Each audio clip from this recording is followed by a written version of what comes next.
Bienvenidos a esta cápsula académica. Vamos a conocer sobre las características generales de las briófitas o musgos. En este caso, al referirnos específicamente al grupo de los musgos, vamos a tener en cuenta de nombrar como briófita sensu stricto.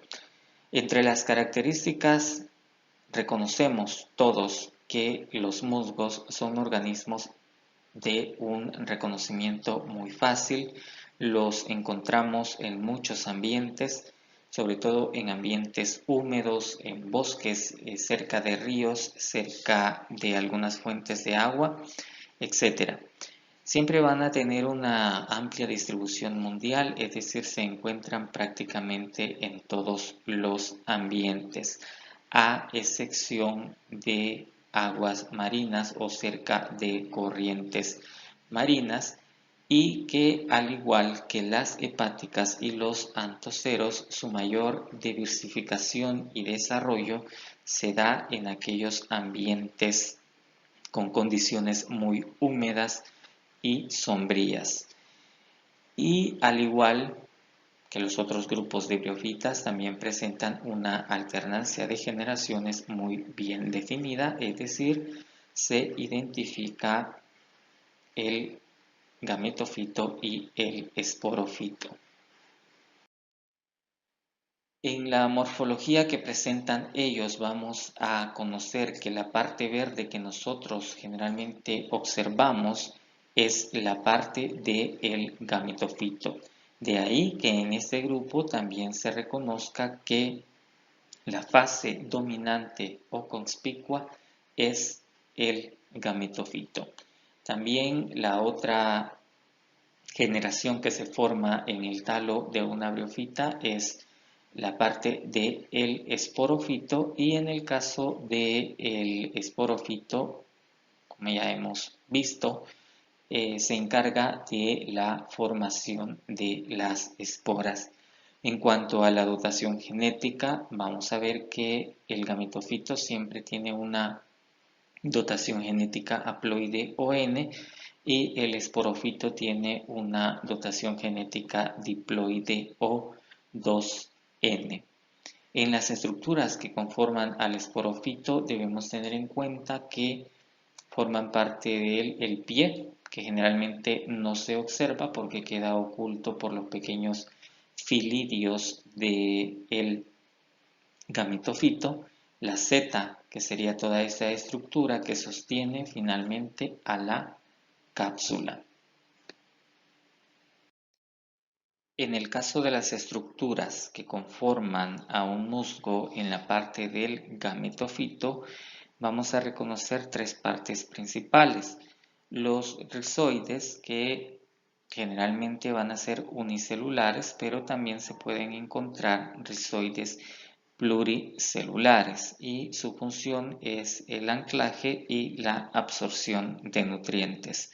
Luego, el pequeño tallo que se encarga de sostener a la estructura del musgo y a las hojitas se conoce como caulidio o cauloide. Y las pequeñas hojas que forman al gametofito del musgo se les conoce como filidios.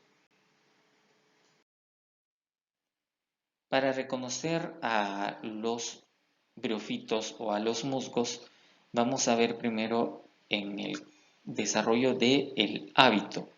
Acá nos podemos referir a musgos acrocarpos o acrocárpicos, y en este caso nos estamos refiriendo a aquellos tipos de musgos que crecen de forma erecta o de forma vertical y que generalmente no se van a ramificar, y el esporofito siempre lo van a producir en el extremo superior de esto o en el ápice del tallo o la rama.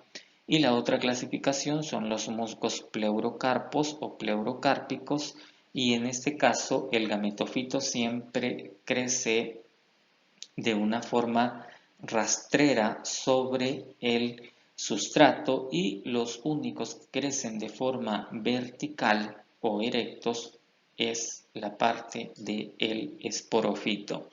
Y generalmente los musgos pleurocárpicos sí van a formar ramificaciones. Otra de las características es reconocer el color de la planta. Los colores siempre van a ser o van a estar en las tonalidades de los verdes, verdes claros, oscuros, opacos o lustrosos, y en algunos géneros se podría dar alguna modificación y presentar algunos tipos de colores blancos, rosas o rojos, o incluso algunos colores pardos. La posición de las hojas en el tallo también es un carácter diagnóstico que nos ayuda a identificarlos, y esta posición puede cambiar dependiendo de la condición en la cual el musgo se encuentra, si es una condición húmeda o seca. Y pues acá vemos algunos de los ejemplos de cómo se pueden encontrar esas hojas o cómo se da el crecimiento de esas hojas a lo largo del eje del musgo. Otra característica es el contorno de la hoja, y observamos en la imagen los diferentes tipos de hoja que podemos encontrar en los musgos. Por supuesto, todas estas características son de uso al momento de realizar la clasificación taxonómica de estos organismos. La costa también es otra característica, y la costa es análogo o similar, parecido a la vena media que observamos en las hojas de algunas plantas. Entonces, la costa también va a ser generalmente central y va a tener esta conformación de células que, si observamos, es un conjunto de células que están muy unidas unas con otras y que van a formar esta estructura. La costa puede presentarse de una forma doble, pueden presentarse algunos musgos con hojas sin costa y otros musgos que presenten una hoja con una costa simple.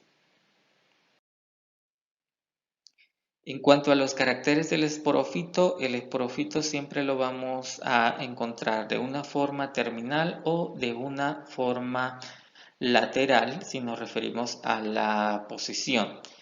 En los musgos acrocarpos siempre vamos a observar que el esporófito se encuentra de una forma terminal, es decir, hacia el ápice o el extremo de la rama.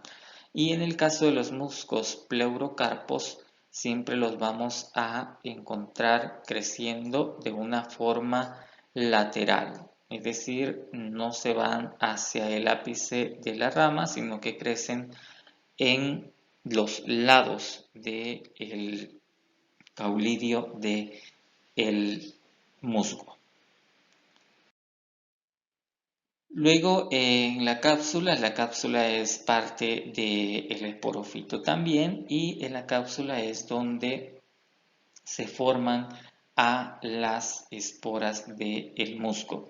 La cápsula estará compuesta por un opérculo, y ese opérculo es como una especie de tapón o tapadera que mantiene cerrado a la cápsula mientras está madura. Otra estructura es la caliptra, aunque la caliptra, al ser una especie de capuchón que protege a toda la cápsula, se considera que la caliptra es parte del gametofito. Luego, otra de las estructuras es el peristoma, y el peristoma va a ser la estructura como un poro que va a abrirse y va a permitir la liberación de las esporas cuando éstas estén maduras. Y estos que observamos aquí como pequeños dientes precisamente se conocen como dientes del peristoma, que mantienen cerrados al peristoma para evitar que las esporas salgan sin haber madurado. Y aquí observamos diferentes morfologías y diferentes posiciones que puede adquirir o puede tomar una cápsula en un esporófito de un musgo. Por ejemplo, en este caso la cápsula sería esta parte inferior y el opérculo sería esta estructura que estamos observando como una tapa, que ya mencionamos que tiene una función de mantener cerrada a la cápsula. Luego observamos también diferentes formas de la caliptra, que ya decíamos que su función es proteger al esporófito o a la cápsula mientras ésta se va desarrollando. Y en este caso, pues, observamos una posición como hacia abajo de la cápsula. Y en la última imagen, lo que estamos observando, si nos enfocamos bien, lograremos ver que se alcanzan a ver los dientes peristomáticos o dientes del peristoma. Luego ya habíamos mencionado que el opérculo, acá identificado con el número 2, es la estructura precisamente como tapa que mantiene tapada o cubierta la boca de la cápsula o el peristoma de la cápsula.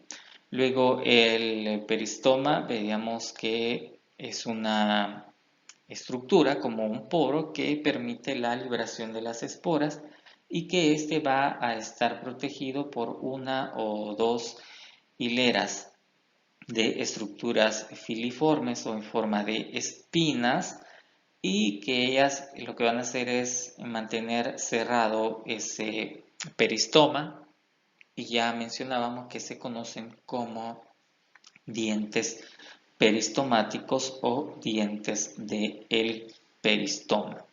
Cuando se encuentran dos hileras de esos dientes se identifica un exostoma y un endostoma.